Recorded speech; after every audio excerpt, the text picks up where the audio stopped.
Assalamualaikum warahmatullahi wabarakatuh. Hai Empat Titans, bertemu lagi dengan saya Raska dan di sini saya akan menyampaikan biodata dari pemateri.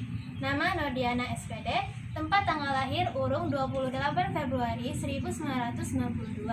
Kemudian mengajar di mata pelajaran PPKN dan BK. Alamat Hang Lekir, Blok AA3 nomor 18. Tema materi kita hari ini yaitu penguatan pendidikan lingkungan hidup. Kalau begitu langsung saja kita dengarkan materi yang akan dibawakan oleh Budian. Pada Budian dipersilakan. Terima kasih Raska. Assalamualaikum warahmatullahi wabarakatuh. Selamat siang bagi anak-anak ibu peserta didik yang baru di kelas 7. Baiklah, selamat bertemu walaupun kita bertemu di dalam video, tetapi semoga keadaan semakin membaik dan kita akan segera bertemu bertatap muka secara langsung. Adapun materi yang ingin Ibu sampaikan pada hari ini adalah mengenai penguatan pendidikan lingkungan hidup. Sebelumnya kita harus tahu dulu bahwa lingkungan hidup itu apa. Lingkungan hidup itu adalah segala sesuatu yang ada di sekitar manusia dan berhubungan timbal balik, artinya dari manusia ke alam dan dari alam ke manusia. Kemudian peserta didik di sekolah SMP 43 ini ada slogan, namanya slogannya ASA. ASA itu adalah ada sampah ambil.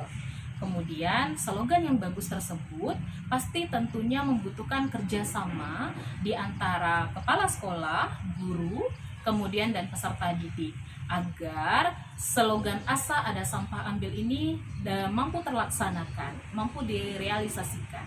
Oke, kemudian peserta didik tentunya kita membutuhkan unsur yang paling terpenting dalam menghadapi lingkungan sekolah kita. Yang pertama adalah kita membutuhkan kesadaran dari hati kita. Kalau kita buang sampah, apakah bagus kita buang sampah sembarangan? Baik nggak kalau kita buang sampah sembarangan? Nah, jadi kita membutuhkan hati. Kalau kita melihat sampah, kita membutuhkan hati. Baik nggak saya ambil sampah ini atau saya buang saja sampah ini sembarangan? Jadi Ibu berharap peserta didik mampu membuang sampah pada tempatnya. Kemudian yang kedua, unsur yang paling terpenting adalah tangan. Dari hati kemudian turunnya ke tangan. Bagaimana caranya? Ketika lihat sampah kita tidak perlu bertanya lagi nih, sampah ini punya siapa?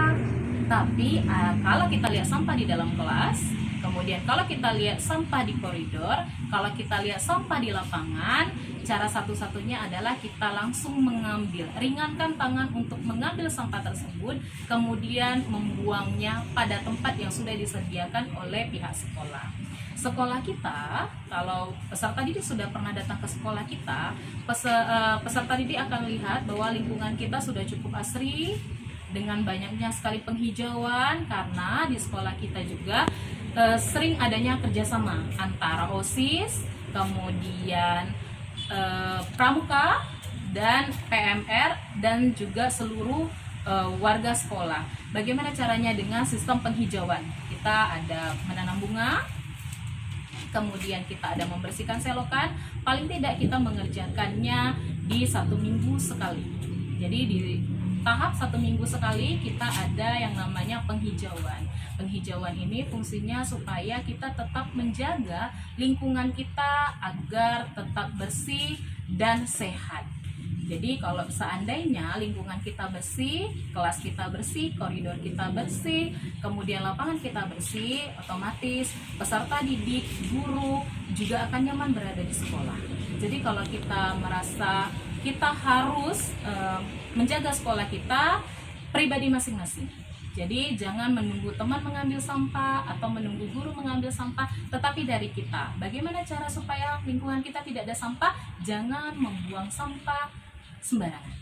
Baiklah, hanya itu yang ingin Ibu sampaikan. Semoga ke depan ketika peserta didik sampai ke sekolah atau datang ke sekolah, kita bertatap muka, peserta didik sudah memiliki kesadaran, bukan hanya untuk kelas 7 tetapi 7, 8, 9. Kita bekerja sama, kita memiliki kesadaran bagaimana caranya supaya kita bisa menjaga sekolah kita agar bersih, rapi, nyaman, asri, dan sehat. Oke, terima kasih Raska. Sekian dari Ibu. Wassalamualaikum warahmatullahi wabarakatuh. Jadi, adik-adik peserta didik baru SMP Negeri 43 Batam tahun ajaran 2020-2021, sekolah kita ini sedang berada di fase menuju sekolah hijau. Hijau yang dimaksud di sini bukan gedung yang berwarna hijau ataupun seragam serba hijau, tetapi hijau yang dimaksud adalah gerakan untuk menerapkan konsep pengelolaan, pelestarian, dan perlindungan terhadap lingkungan sekolah. Adapun tujuan dari sekolah hijau itu yaitu menjadikan suasana kegiatan belajar mengajar menjadi lebih nyaman serta meningkatkan kesehatan bagi warga sekolah.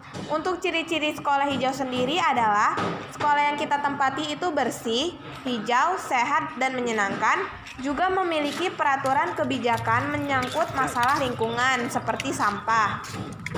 Adik-adik mau tahu nggak gimana cara menuju sekolah hijau? Kalau kalian penasaran, kakak bakal kasih tahu nih.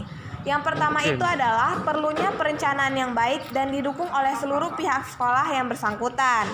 Dan waktu yang paling baik untuk memulai sekolah hijau yaitu saat tahun ajaran baru. Nah, itulah penjelasan singkat mengenai Adiwiyata atau sekolah hijau. Semoga saja pandemi segera berakhir dan kita bisa sama-sama membangun sekolah kita menjadi sekolah hijau. Sekian dari saya. Wassalamualaikum warahmatullahi wabarakatuh.